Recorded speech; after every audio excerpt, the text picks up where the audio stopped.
nasty chemical.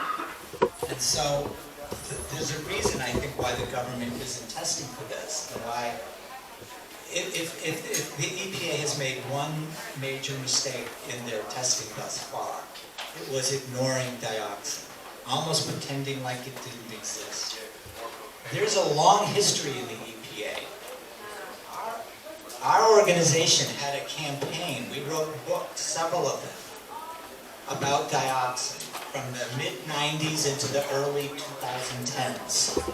And EPA still has not released its final cancer assessment for dioxins. And they won't release it because when they did their risk analysis, they found that the risk was so high that they would have to shut down good portions of the American economy. And I'm not saying that, I'm not overstating this. I'm really not. So dioxin is generated when that black, it's in the dust. Dioxin is a heavy chemical. It'll be found in the dust. So when that black cloud, and when they were burning all that stuff, there was lots of dioxin in there. How much? Nobody knows. Because they did not test it. So the dirt that they're pulling out into our streets every day, is they're going in there and taking out this debris? They're leaving mud all over the streets, and their streets leaking. I don't know that there's dioxin in that. Right, but we don't know. But right. That's the problem. And then they have to start taking it seriously. Otherwise, the people living here are not going to have any idea. That question, I'm sure everybody, most people in this room have, is it safe for me to go back to my home? Can I breathe the air?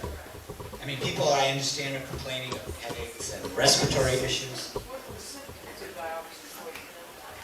Well, if there's an acute or high exposure, it affects the skin. And there's a specific disease called chloracne.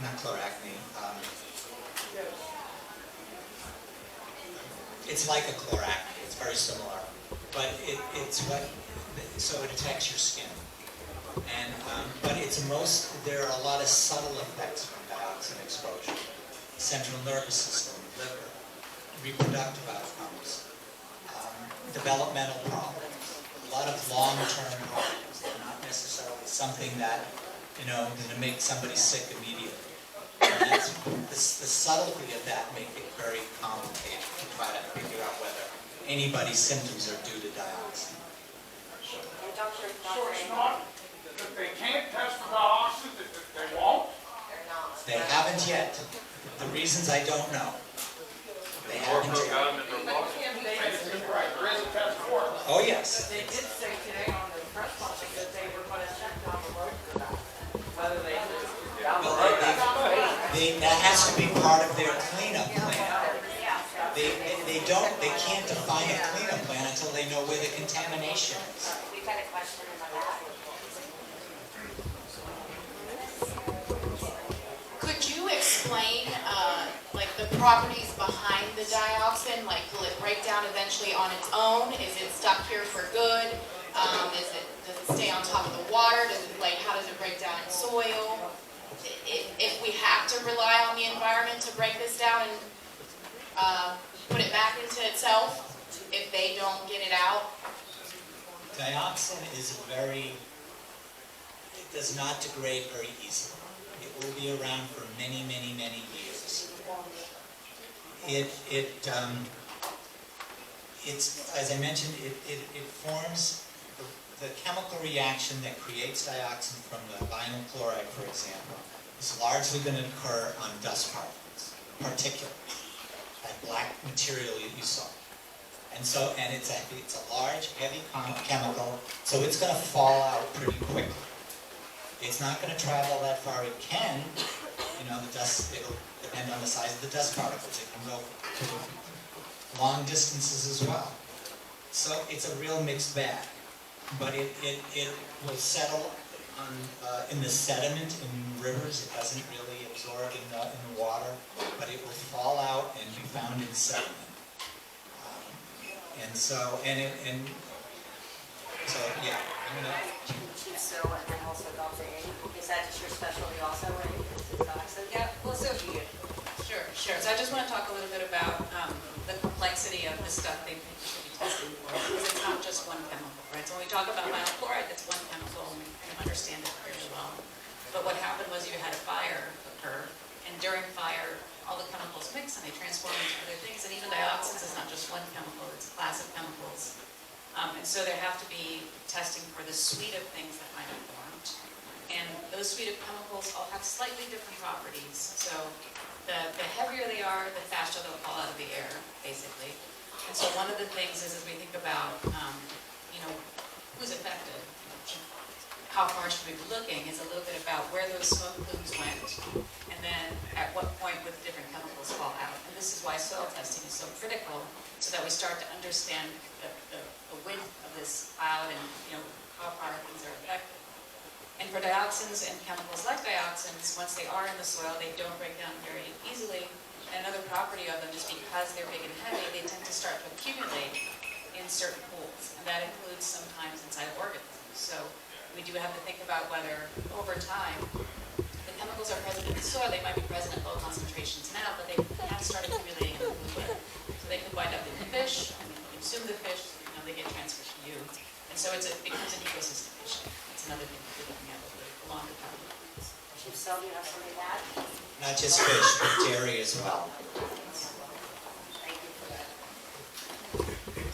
One of the reasons why I coined the phrase "they moved the town to open up a railroad" was because of a video I saw from a person in Darlington, Pennsylvania, where there's a cloud over top of his house and there's this black precipitous soot coming down. And when I seen the soot, being a fireman, I know what that is. When you're in a house fire, you start looking around after the fire's out, and there's just black cobwebs in the corners of the house. Well, those aren't cobwebs. What they are is complex molecules, hydrocarbon molecules, that have reconstituted themselves in a chain and hang like that. And the first thing that hit my mind was, my God, what have they done? I immediately started to think of dioxins, furans, all these other potential chemicals that could have precipitated out. And this has to be tested for fairly quickly because we're getting close to planting season around here. And there are root crops that will take this stuff up.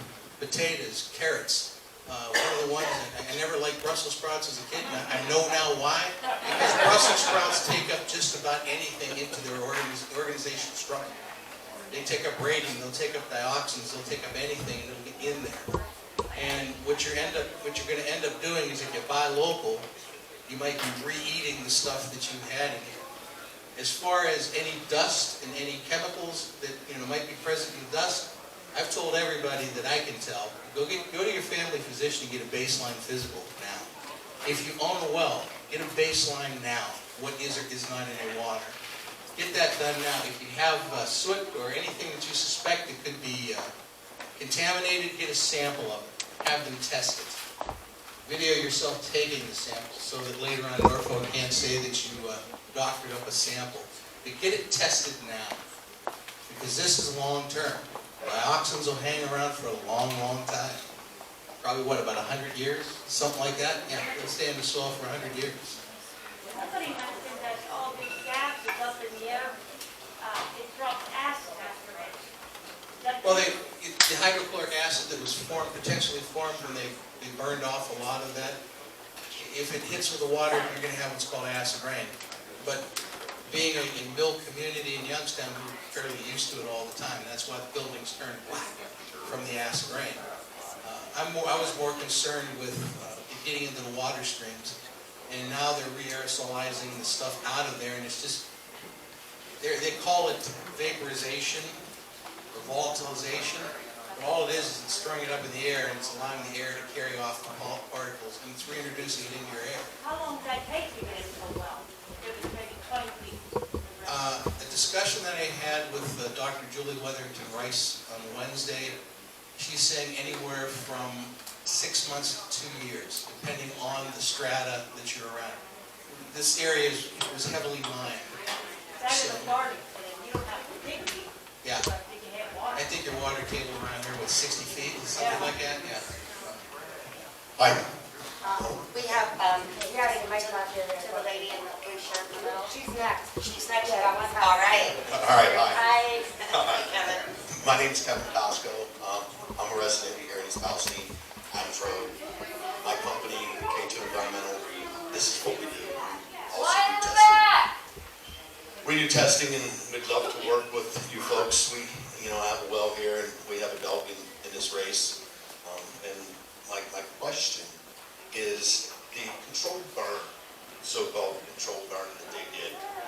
Was that the proper thing to do? It seemed more like a detonation, and then the releasing that stuff was the most expeditious way to get rid of the source, but was it the most prudent way to get rid of the source? In answer to your question about the detonation and burn, in the city of Youngstown, we have 3 railroad tracks that run through our town. So I make sure that my guys in the fire department, at least once every year, once every other year, are trained on railroad incidents. The way we do that is I would do case studies, and just so that Chief Sill was not sitting there and sounding like the teacher from the Peanuts commercial, Peanuts cartoon, I would try to change it up so these guys would be interested. In all the case studies that I have ever done, all the case studies that I've done since this incident, I cannot find one incident where they have detonated all the cars in a trench and burned them off. Now, they're not calling it detonation and burn anymore, they're calling it flaring, because I guess that sounds a little bit better. But, basically what they did is they took a potential. There was a potential that tanker could blow. I don't know all the temperature gradients, I haven't seen that data yet. Just to ascertain whether or not it would, but you got to remember, vinyl chloride boils at about 8 degrees Fahrenheit. It boils at a very low temperature, so I don't know if it was going to blow or not. I don't know what they did or if they did it at all. But under the assumption that it did, he would have thrown shrapnel around, maybe did a couple more tankers, and that would have been the extent of the damage. This guaranteed that all the chemicals were going to be dumped in one place at one time, and in my 39 years working in hazmat fire department, and all the case studies that I've looked at, I have not seen one incident of them ever doing this before.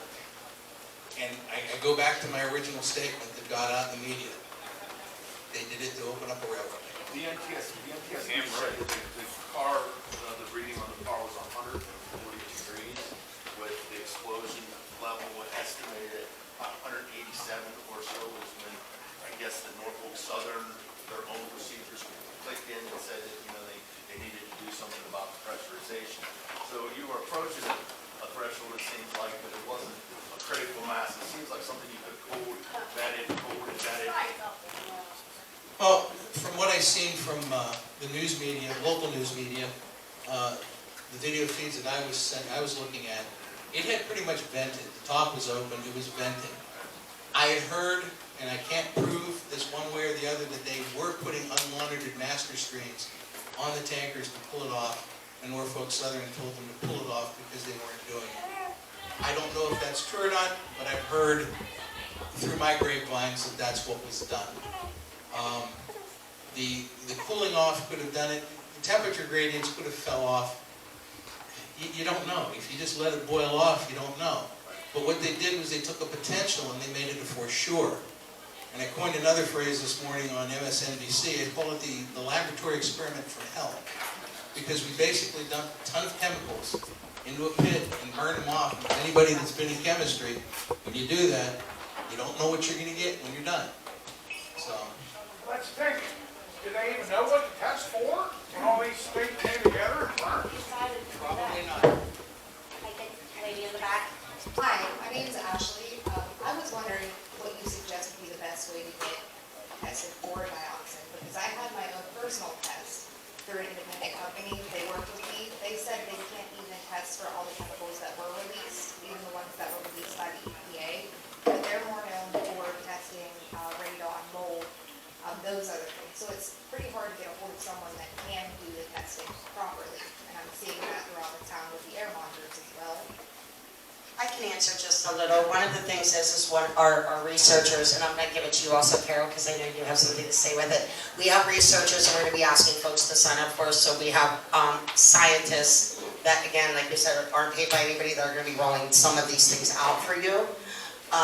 And also I want to pass it to Carol, so this is her forte. Yeah, it can be difficult because labs tend to specialize on things that they can measure all the time, and this is really specialized thing that happens. So this is one of the things, and I can't even give you a list of labs. It says here you can go here. Right? But what I can say is that there are a lot of people at universities, like I am, who are trying to figure out how we can get some funding so that we can go out and take samples and figure this out, because we need this data, right? We need to understand what's happening. And for dioxins, it's difficult because you need a high-res aspect. It's a big, expensive instrument that not a lot of people have. And you need to be able to measure at really low concentrations. That's the other thing. If you have just like a sensor you can stick out there and it'll tell you if you've got, milligrams of the stuff, it's not going to help. Because with the highly toxic compounds, you need to be able to get really sensitive measurements as well. So in your opinion, the boxes that are set up in town, do you think that would be an accurate way to read? In your own opinion, I know it's a little bit difficult. I don't know exactly what they're all measuring for, but I think what you need to look at is, if I were to go and look, and this is how I would find out for myself, is I would look at what they're measuring and look at their limits of detection. And once you understand what the limit of detection is, that's the lowest amount they can measure. Compare that limit of detection to whatever's been published about when you expect to see health effects. You need to be able to get down to below when health effects are seen to have some faith in measurement. Thank you. The lady in the glasses. Yeah, that's you. I'm sorry, Me? the glasses are Hi, I'm an East Palestine resident. Should we have, like, the things that are coming, like the smells and stuff that's in the creek, have there been an evacuation a half mile from the creek as well because of what was in the creek? Who would like to talk about this? Stand up. Alright, I can't say whether or not you should be evacuated. That is something that emergency responders should have been able to tell you. I will say I've been examining the data that Ohio EPA has put on their website. It's publicly available. You can all download it.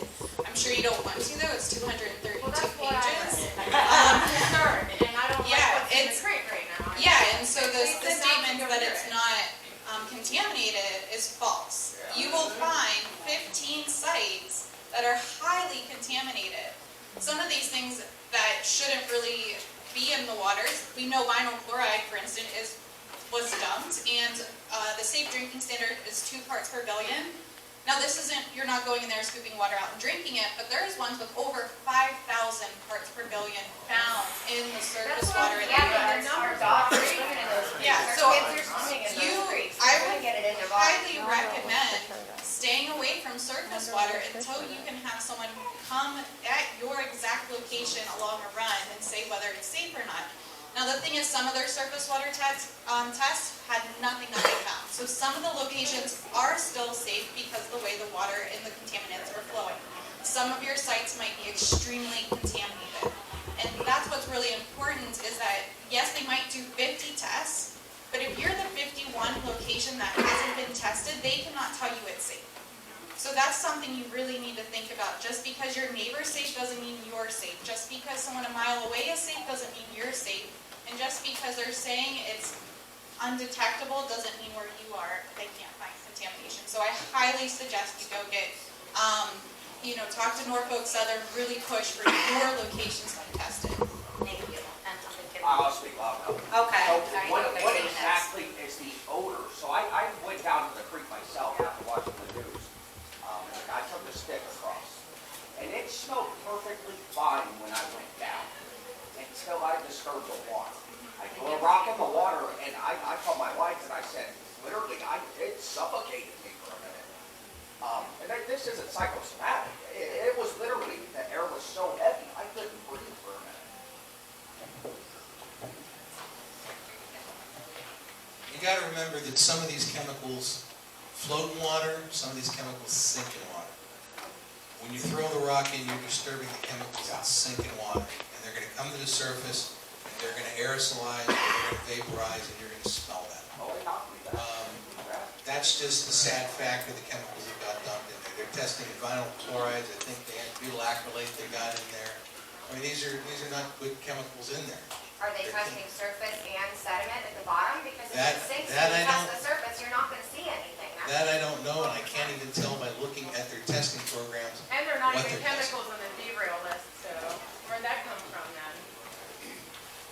There were a lot of chemicals in some of the tests that aren't immediately in the manifesto that's shared with the public. There were, releases of hydrocarbons, which some of them can be heavy and dense and float to the bottom, which is most likely what we're seeing, but can't say without testing. The surface water testing is what we primarily focused on because that was what was available on their website without waiting the weeks upon weeks after submitting right-to-knows. So I can't say what's in your sediment, but I've also have had people share images with them going out to these streams and using a stick and pushing up the chemicals that are stuck on the bottom that would not normally be there. And so, the sediment is worth also asking for testing, and because it's most likely contaminated if you're going to have that intense of an aroma. Your common sense to go away, listen to it. Don't tell people they push you away. I want to say something about that in my own personal experience that I shared. I didn't come back to my home until that Sunday because we needed to get prescriptions.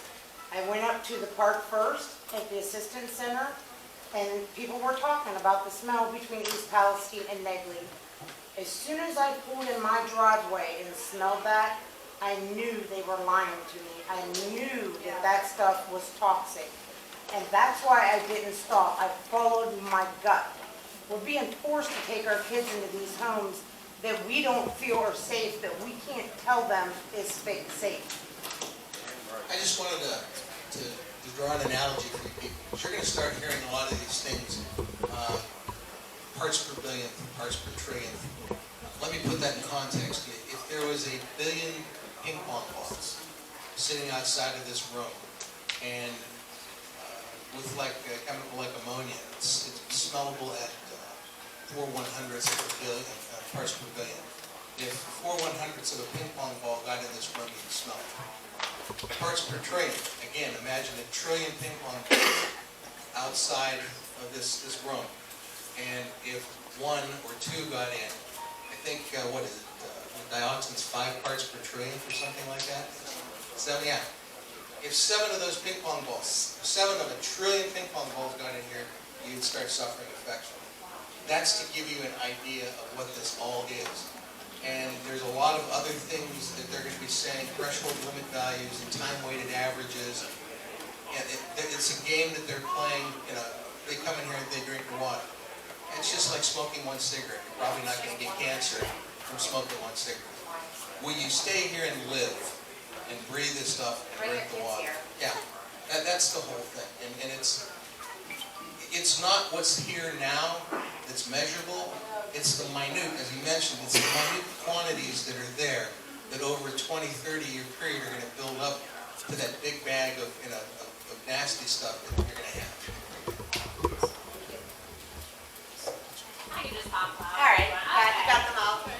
Back to the whole blood work thing, how she brought up. It's kind of a big guessing game for everything. This is where my family is at right now. And it's basically besides the baseline blood work of like your CBC and your BMD, is there anything that they can detect and test for that you're recommending? Somebody said heavy metals, but you don't know what all is in it. I mean, you could suggest a million things, but other besides the basic CBC, BMD overall, I mean, is that, we'll do that, call it a day, or is there something else you guys would recommend that these local physicians maybe have not thought of? There are tests, and I think this is the other lady's question also. There are tests for dioxin in blood. That can be done. It can be done by just anybody, or does it No, have to be done no. like you said at like a university where they're studying a specific, Yes, no, they have the equipment? it cannot be done by anybody. There are only probably maybe a dozen labs in the United States that can analyze for dioxin. That could be one of the mobile labs they bring in then. Yes, that can be done. They could set up a mobile lab with the equipment. That's. Do you know of anyone that's like local or people here that do that, or are these labs that are like beyond what here? I don't know off the top of my head whether there's a lab here. So Wayne State University is going to be coming in and doing some testing for folks of their blood levels. So they're going to start first with the first responders to get that weighing into those that night. So if you guys know a first responder, please put them in touch with us so we can get their blood levels tested. What I was told is the first 90 days that this needs tested. So that those are those things. And then following the first responders, they're going to reach out to the general public, but they're wanting to start with the first responders first within the next week. How do they go about that? I mean, is it something you sign up for? Or is it Yeah, so if you guys will, what we'll do is you guys will, when you guys leave, sign up with us as you're going out. And then we will follow back up with folks. Okay, thank you. Well, what it is when we're live streaming also, so they won't hear your question. As an avid outdoorsman, my question is what is the effect on the wildlife? You know, I try and use wildlife to subsidize food for my family, and I know this community and outside this community does the same thing. How far down the watershed do people in the communities and further communities got to be worrying about the deer, fish, squirrels, rabbits, all of that? Like that's my main question.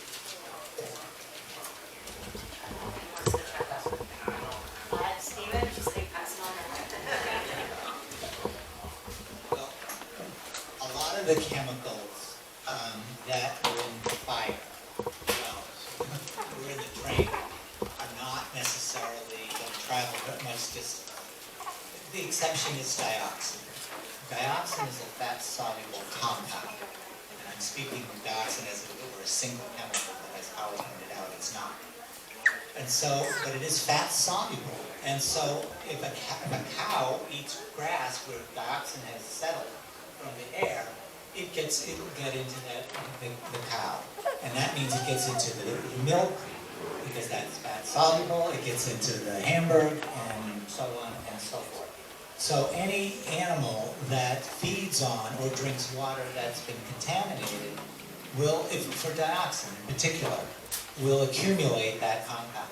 And then, if, like in the fish in particular, it bioaccumulates so that the smaller fish might get it, and then the bigger fish will eat it, and they'll collect all the dioxin in the smaller fish, so that if they, so you can see how eating 10 smaller fish, you're going to have quite the concentration in the larger fish. So it's a problem. It's definitely a problem, and it needs to be looked at as part of the picture. Awesome.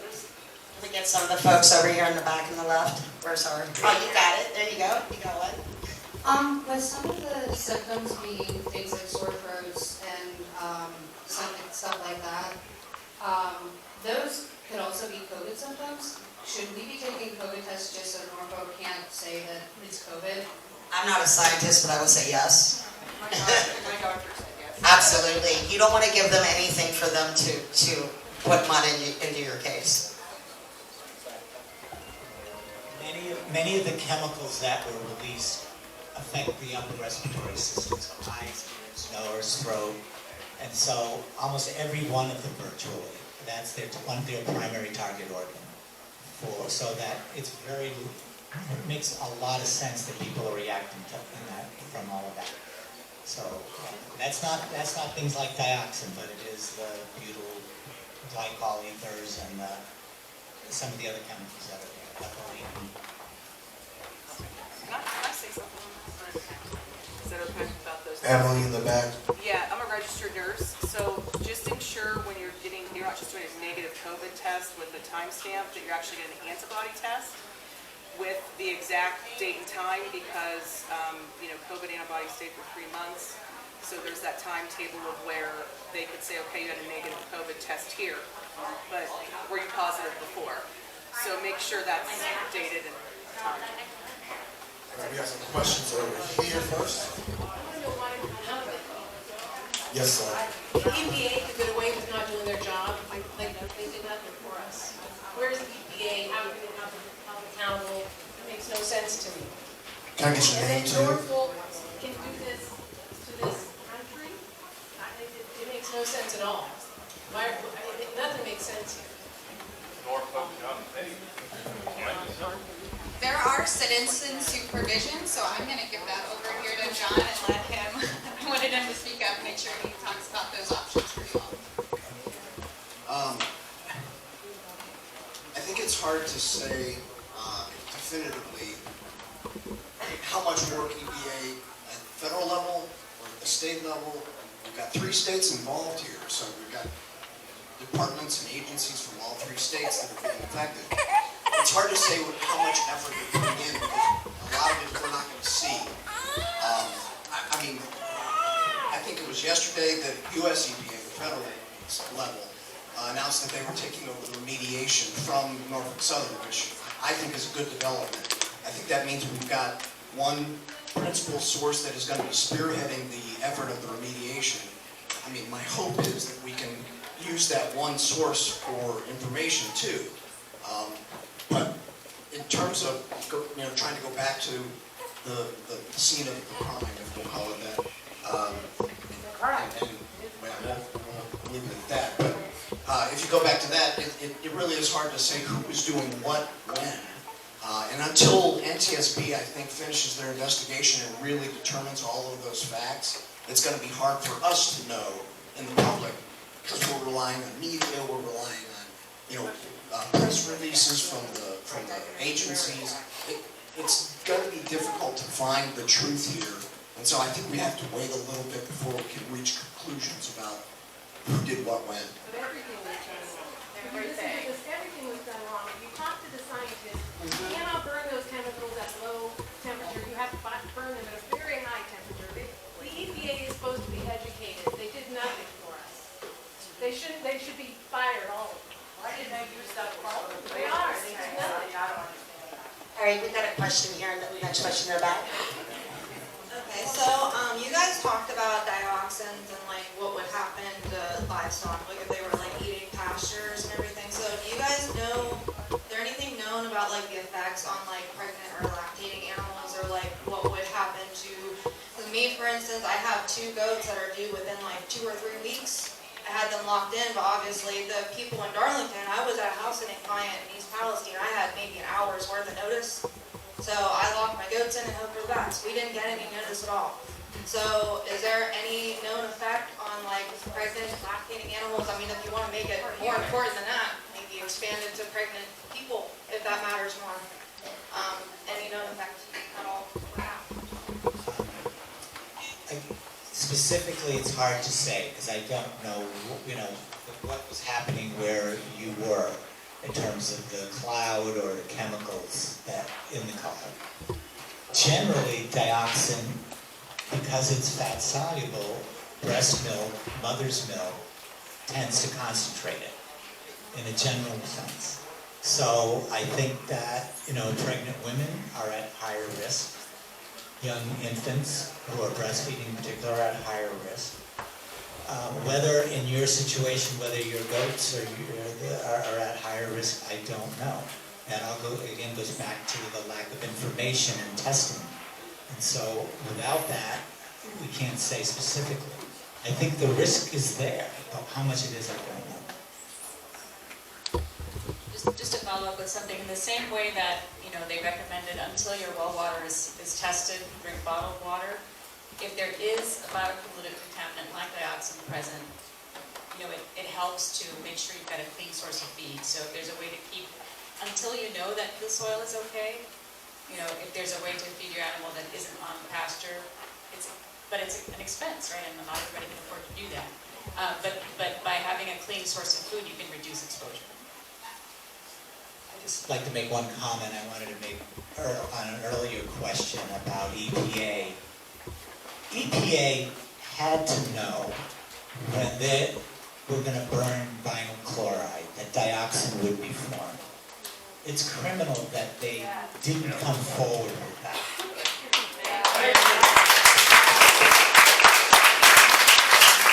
And I think it's in some ways up to the folks in this room and in this town to hold them accountable. Them and of course, Norfolk Southern. I got another question in the back. That I Can you don't bail know. me out? That I don't know. The other end of the room. All right, we got another person back here in the corner that you can see. Go ahead with your question. Nope, you're wrong. But I can fasten my well water, but the bottled water. And it's like, how the hell can I fasten chemical water and it's okay? But, drink bottled water, drink. Is that true? I mean, doesn't make sense. It's it depends on the chemicals. There's a lot of volatile chemicals in this I tried mix. the well, and they told me, just drink water, but you can back. No, it'll evaporate from your tub, and in your shower, it's even worse, because it's gonna aerosolize. Right. And the idea that they're taking the chemicals in the creeks and the rivers and aerosolizing them, that's putting it back into the air, and that's why you're continuing to be exposed. And are those heavy where they would stay kind of low and go down? No, a lot of them are volatile, they're lighter, and so that's why they're doing that, because they will evaporate, and they'll readily evaporate. Now, how far they'll go, I don't know, it depends on the concentrations of the winds and lots of other factors. Okay, we have another question from folks here in the back. One moment, please. Oh, it's you, okay. Sorry. Like, how many of you guys, please raise your hand. I'm sorry. How many of you guys, please raise your hands, are on well water? Bam. And the rest of you are on tap water from the city? So I'm guessing at numbers here, but I would say about half. Does that sound right? Half on water, well water? I looked it up today, and there's 1,101 wells in Unity Township. 1,100 wells. I just queried the closest this morning. ODNR has a lot of great information on their website. I just wanted to add something to the lady's question about the EPA. In the state of Ohio's EPA has primacy on these issues, which means they were the ones that were sitting there when the idea of detonating all of this stuff was there, and they had to approve it. The federal EPA only gets in when this eventually hits the Ohio River, which is a federal navigable waterway. Now it's their jurisdiction. We had a similar situation in Youngstown, Ohio, with a guy who was dumping frack waste into storm sewers, and nothing was happening to him until they found out that it got into the Mahoning River, which is considered a navigable waterway. I have no idea how, but it is, and then the feds came in and stepped in. So the Ohio EPA does have primacy, and they were on scene at the time they made the decision. All right, can we go to someone in the back? No, just go and talk. It's right there. Russell Sprout's question. We do a huge garden every year, and just wasn't sure we were getting started on it. And what would the radius be? Because I went back to my house, and we're about 5 miles away, and you would have tripped over your shoes without a flashlight in the smoke. So, like, I don't even know, do you even plant a garden? Like, or what do you even do about something like that? How far out? Did you say you were 5 miles away and the smoke was? Yeah, the smoke at my house in New Springfield, I live in like a valley.